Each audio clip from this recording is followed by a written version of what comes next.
За яг дэмжихэд хэцүү, дэмжихгүй байхад бүр ч хэцүү ийм л одоо хууль байгаад байгаамаа. Монгол Ардын намын мөрийн хөтөлбөр боловсруулах ажлын хэсгийн дараагаар би ажилласан.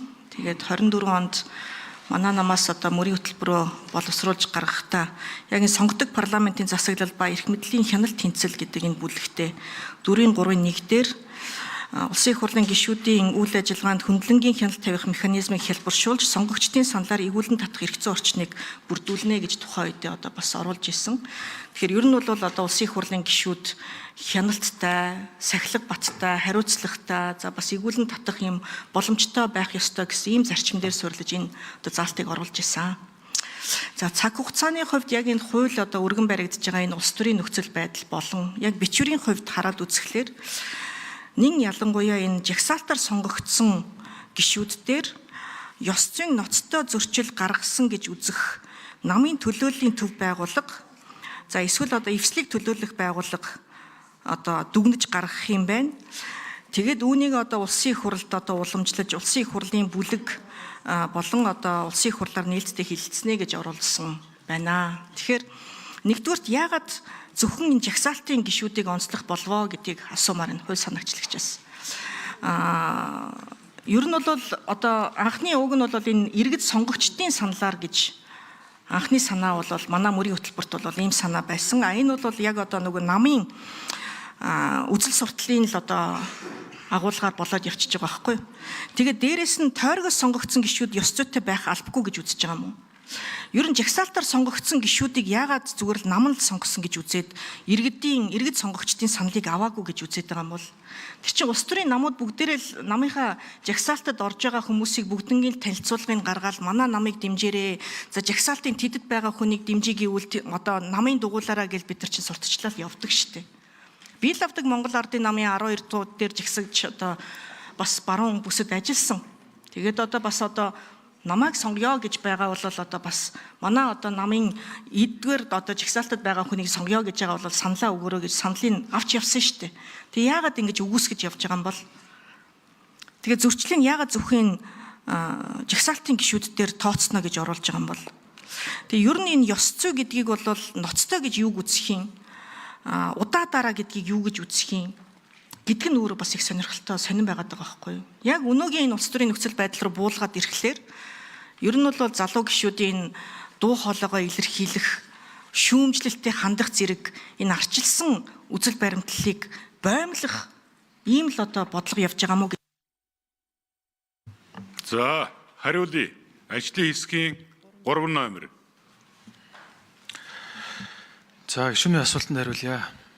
За гишүүнийг эргүүлэн татах тухай хууль гинт одоо ингэж улс төрийн шинжтэй гарч ирж байгаа асуудал бол биш ээ. Энэ бол 1992 оноос хойш үндсэн хуультай байсан асуудал.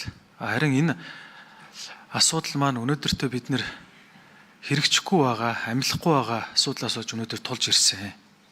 Ард болон шахан шаардж байгаа. Монгол улсын ерөнхийлөгч бүх ард түмний ив нэгдлийг илэрхийлэгчийн хувьд зам бүх ард түмнээ сонгогддог төлөөлөгчийн хувьд ард түмнийхээ дуу хоолойг сонсож ард түмнийхээ хүсэмжийг биелүүлж энэхүү хуулийн төслийг нэгдүгээрт өргөн барьж байгаа. Хоёрдугаарт энэ ямар нэгэн нам улс төрийн зорилгоор хэн нэгнийг хэлмэгдүүлэх асуудал огт биш ээ гэдгийг одоо хариуцлагатайгаар хэлмээр байна.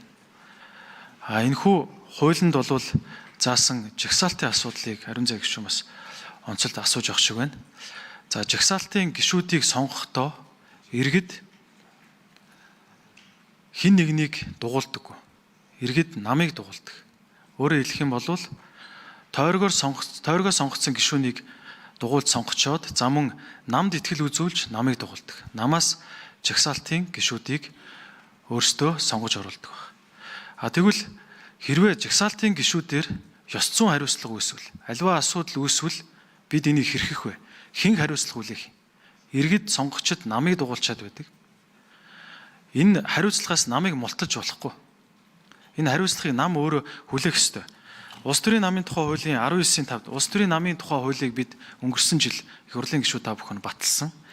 Улс төрийн намын тухай хуульд 19-ийн 5 дээр Монгол улсын их хурлын сонгуульд намаас нэр дэвшигчийг сонгохдоо тухайн албан тушаалыг хаших ёс зүйн болон хууль тогтоомж холбогдох журмаар тогтоосон шаардлагад үндэслэнэ гэсэн байна.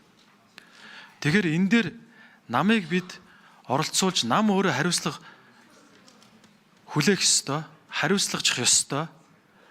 Ингээд жагсаалтын гишүүнтийн асуудлаа бас ярих ёстой гэсэн үндслэлээр бид энэ асуудлыг оруулсан юм аа. Тэгээд тогтолцооны хувьд гэх юм бол манай холимог тогтолцоог мажоритар тогтолцоотой одоо хамтдах нь нэг ижил төвшөнд ойлгох нь одоо буруу юм аа. Энэ одоо аль ч орны одоо энэ асуудал дээр байгаа жишээн дээр одоо харж судалгаан дээр үнсэлж харж болж байна. Тэгэд Улс төрийн намын тухай хуулийн 7-гийн 4-2-д улсын хурлын бусад шийдвэрийн төсөл болон бодлогын талаарх асуудлыг улсын хурал дахь намын бүлгээрээ дамжуулан улсын хуралд оруулна гэж. Ийм учраас энэ хариуцлагын асуудал нам өөрөө хүлээх ёстой. Нин ялангуяа улсын хуралд суудалтай нам өөрөө энэ тал дээр хариуцлага хүлээх субъект учраас үүнийг оролцуулах ёстой. Хэрвээ намыг тусад нь ангид авч үзэх бол энэ нөгөө ялгамжтай хандж байна гэдэг асуудал чи өөрөө энэ дээр одоо орж ирж байгаамаа. Тийм учраас энэ тал дээр ингэж хариулмаар байна. За, ариун зээг гишүүн тодруулъя. За үрс төгөлдөр дарга бас буруу л ярьж байна. Миний асуулт бол ёс зүйн асуудал зөвхөн жагсаалтын гишүүдэд л хамаатай юм уу? Тойргийн гишүүд, тойргоос сонгогдсон гишүүд ёс зүйгүй байж болох юм уу гэдэг ийм асуултыг асуугаад байгаа байхгүй юу? Яагаад зөвхөн жагсаалтын гишүүд удаа дараа ноцтой зөрчил гаргасан бол наман татах гэдэг юм бэ? Тойргоос сонгогдсон хүмүүс иргэдийн саналыг одоо шууд саналаа өгсөн учраас, нэрээр нь саналаа өгсөн учраас ёс зүйгүй байж болно гэж байгаа юм уу? Үгүй шүү дээ. Ёс зүй бол адилхан байх ёстой. Зарим улс орнууд бол намаа сольсон хүмүүс тойргоос гарсан хүн байх юм бол нөхөн сонгуулж зарлдаггүй жагсаалтаасаа дараагийн хүн нь ороод явдаг байхгүй юу? Ер нь бол ийм нэг жагсаалтын гишүүдийг ад үзсэн байдлыг ерөнхийлөгчөөс хүртэл ийм имийг одоо бас гаргамааргүй байгаа байхгүй юу? Намын жагсаалт хэнийг орж байгаа вэ гэдгийг сурталчилдаг штэ. Баг хурлаараа ч гэсэн бид нар хэнийг оруулах вэ гэдгийг дотоод арчлаараа сонгодог байхгүй юу? Зөвхөн таг харанхуй оруулдаг юм биш. За, хариулъя ажлын хэсгийн 3 номер. За гишүүний асуултанд хариулъя. Ариун зай гишүүн хуулиа сайн унших хэрэгтэй байна. Хуулийн төслийг. Энэ хуулийн төслийн 3 дээр яг таны асууж байгаа зүйлийг бол тодорхой тусгасан байна. Энэ бол улсын хурлын гишүүд заавал жагсаалтаар гэлтэхгүй бүх гишүүнд энэ ёс зүйн асуудал хамааралтай байна. Бүгдэнд нь хамаарч байгаа шүү гэдгийг танд тодтогч хэлмээр байна. 3 дугаар зүйл дээр байгаа. Мөн бас энийг хин нэгний одоо улс төрийн зохион байгуул одоо улс төрийн үйл ажиллагаагаар хин нэгнийг игүүлэн татах, заавал эсвэл жагсаалтыг ялгарлан гадуурхах гэдэг юм уу? Ийм зүйл бол энд бол огт байхгүй. Энийг бол хариуцлагатайгаар хэлье. Хуулиа сайн уншаад хуулиа харах юм бол харин нөгөөтэйгүр хин нэгнийг хэлмэгдүүлэх үү гэдэг асуудал бол асуулт бол их хурлын гишүүд байгаа баха. Ийм ямар ч боломж байхгүй. Энэ дээр бол хин нэгнийг хэлмэгдүүлчих үү гэд. За, ариун зээг гишүүн тодруулъя. За би харин ч ёстой сайн уншдаг гишүүдийн нэг байгаа шүү. Энэ дээр намайг одоо анхааралтай уншаараа гэдг нь одоо бас юу л бол доо. 9.1-6 хувь тэнцвүүлэн төлөөлөх аргаар буюу жагсаалтаар нэр дэвшиж сонгогдсон гишүүнийг нэр дэвшүүлсэн намын төлөөллийн төв байгууллага эсвэл эвслийг төлөөлөх байгууллага ёс зүйн ноцтой зөрчил гаргасан гэж үзэж уг гишүүнийг игүүлэн татах саналаа улсын их хурлын даргад улсын их хурал дахь нам эвслийн бүлгээр уламжлан өргөн мэдүүлж уг саналыг улсын их хурал нээлттэй хэлэлцэн илээр санал хураан гишүүнийг олонх дэмжсэн гэсэн ийм одоо заалтаар игүүлэн татах одоо ийм заалт онцгойлон хувь тэнцвүүлэн буюу жагсаалтаар сонгогдож орж ирж байгаа гишүүдээр оруулж ирсэн байгаа юм аа.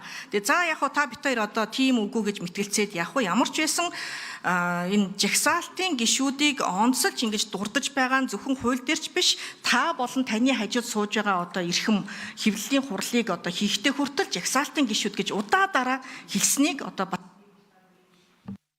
Санд байлаа. Болорман гишүү асуулт.